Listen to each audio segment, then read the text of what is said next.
Guys, বাইকত যদি পেট্ৰলৰ সলনি এলকহল ঢালি দিওঁ তেতিয়া কি হ'ব? বাইকখন চলিবনে নচলে? আপোনালোকে ৰাস্তাৰে গৈ থাকোঁতে নিশ্চয় মন কৰিছে, আজিকালি মটৰচাইকেলবোৰৰ হেডলাইটটো দিনতো জ্বলি থাকে, কিন্তু কিয়? টাইটানিক জাহাজখনৰ বিষয়ে আমি সকলোৱে জানো।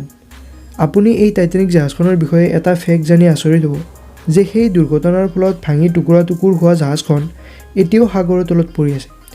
কিন্তু কিহৰ কাৰণে জাহাজখন পানীৰ তলৰ পৰা বাহিৰলৈ ওলাই অনা নাই জানিবলৈ এই ভিডিঅ'টো শেষলৈকে চাই থাকিব। চ' পলম নকৰি বলক ফেক্ট ছিৰিজৰ আজিৰে ভিডিঅ'টো কণ্টিনিউ কৰোঁ। গাইজ, আপোনালোকে বাৰু জানেনে আমাৰ পৃথিৱীৰ সকলোতকৈ প্ৰথম আৰু সকলোতকৈ পুৰণি ভাষা কোনটো? সংস্কৃত ভাষাটোক গোটেই পৃথিৱীৰ ভিতৰত সকলোতকৈ পুৰণি আৰু প্ৰথম ভাষা হিচাপে বিশ্বাস কৰা হয়। এই সংস্কৃত ভাষাটোক গডছ লেংগুৱেজ মানে ভগৱানৰ ভাষা বুলিও কোৱা হয়।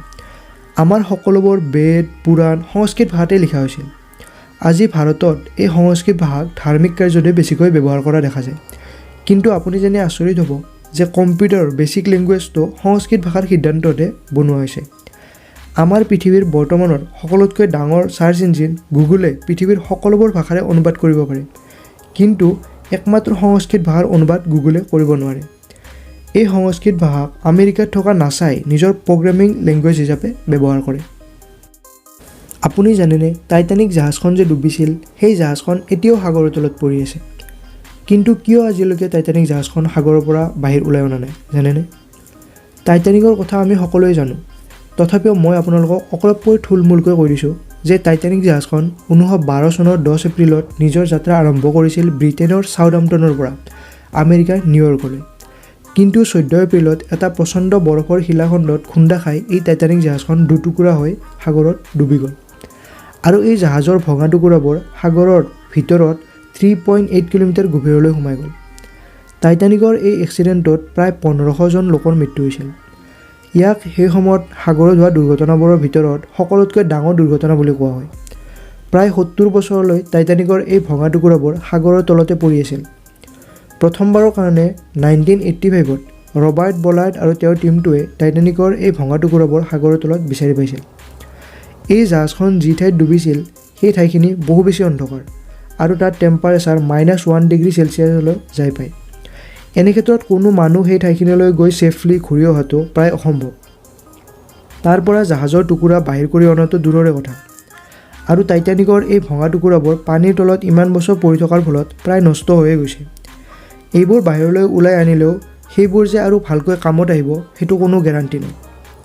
বিশেষজ্ঞসকলৰ মতে আহি থকা প্ৰায় 20-30 বছৰ পিছত টাইটানিকৰ এই ভঙা টুকুৰাবোৰ সাগৰৰ তলত সম্পূৰ্ণৰূপে গলি গৈ পানীৰ লগত মিহলি হৈ যাব। আজি মই আপোনালোকক এনেকুৱা এখন ঠাইৰ কথা ক'ম য'ত ওলোটাকৈ ট্ৰেইন চলে। হয়, জাৰ্মান দেশৰ এনেকুৱা এটা ৰেল সেৱা আছে যিবোৰৰ ট্ৰেইনবোৰ ওলোটাকৈ চলে। ইয়াক কোৱা হয় হেংগিং ট্ৰেইন মানে ওলমি ওলমি চলা ট্ৰেইন। এইটো ষ্টাৰ্ট হৈছিল 1901 চনত বুপৰ্টল নামৰ ঠাইৰ পৰা। এই হেংগিং ট্ৰেইনত প্ৰতিদিনে 82,000 লোকে অহা যোৱা কৰে। সকলোতকৈ ইণ্টাৰেষ্টিং কথাটো হ'ল যে এনেকুৱা হেংগিং ট্ৰেইন আপুনি ইয়াৰ বাহিৰে অন্য কোনো দেশতে দেখা নাপায়। বৰ্তমান মটৰচাইকেলবোৰৰ হেডলাইটটো বন্ধ কিয় নহয় জানেনে আপুনি? গাইজ, আচলতে ছুপ্ৰিম কোৰ্টৰ নিৰ্দেশ অনুসৰি 2017 পৰা যিমানবোৰ দুচকীয়া বাহন বনোৱা হ'ব সেই সকলোবোৰতে ইঞ্জিন ষ্টাৰ্ট হোৱাৰ লগে লগে হেডলাইটটো অন হৈ যাব। আৰু যেতিয়ালৈ ইঞ্জিনটো ষ্টাৰ্ট হৈ থাকিব তেতিয়ালৈ হেডলাইটটো অন হৈ থাকিব। ইঞ্জিন বন্ধ কৰিলে হেডলাইটটো বন্ধ হ'ব। সেইকাৰণে এতিয়া যিমানবোৰ টু হুইলাৰ আপুনি দেখিব 2017ৰ পিছত বনোৱা সেই সকলোবোৰতে হেডলাইটটো অন অফ কৰা ছুইচ নেদেখিব। ইয়াৰ সলনি সকলোবোৰতে অট'মেটিক হেডলাইট ছিষ্টেম থকাই দেখা হ'ব। এই নতুন নিয়মটো ষ্টাৰ্ট হৈছিল 2017 চনৰ 1 এপ্ৰিলৰ পৰা। ইয়াৰ লাভ হ'ল দিনৰ পোহৰত এই হেডলাইটটো জ্বলি থাকিলে সন্মুখৰ পৰা চলাই অহা ড্ৰাইভাৰজনৰ ধ্যানটো সহজে গাড়ীখনত পৰিব। এইকাৰণে এইটো এটা মষ্ট ইম্পৰ্টেণ্ট ছিকিউৰিটি ফিচাৰ আৰু ইয়াৰ ফলত ৰাস্তাত হোৱা মটৰচাইকেল দুৰ্ঘটনাবোৰো আগৰ তুলনাত কমিব। বাইকত যদি পেট্ৰলৰ সলনি এলকহল ঢালি দিওঁ তেতিয়া সেই বাইকখন চলিবনে? গাইজ, বাইকত যদি মানুহে খোৱা মদ অৰ্থাৎ এলকহল ঢালি দিওঁ তেতিয়া সেই বাইকখন কেতিয়াও নচলে, কাৰণ তাত থকা এলকহলৰ মাত্ৰা অনলি 40%। যদি আপুনি এলকহল ভৰাই আপোনাৰ বাইকখন চলাব খুজিছে তেন্তে আপুনি আইচ'প্ৰপিল এলকহলৰ ইউজ কৰিব লাগিব, যাৰ সহায়ত আপুনি অতি সহজে বাইকখন চলাব পাৰিব। চ' আজিৰ এই ভিডিঅ'টোত এইখিনিয়ে। যদি আপোনাৰ আজিৰ এই ভিডিঅ'টো চাই ভাল লাগিল নিশ্চয় ভিডিঅ'টো লাইক কৰিব আৰু আপোনাৰ ফ্ৰেণ্ডছ ফেমিলিৰ লগত এই ভিডিঅ'টোৰ লিংক আপোনাৰ ফেচবুক হোৱাটছএপৰ জৰিয়তে নিশ্চয় শ্বেয়াৰ কৰিব আৰু তলত কমেণ্ট কৰি জনাব যে কেনেকুৱা লাগিল আপোনাৰ আজিৰ এই ভিডিঅ'টো চাই।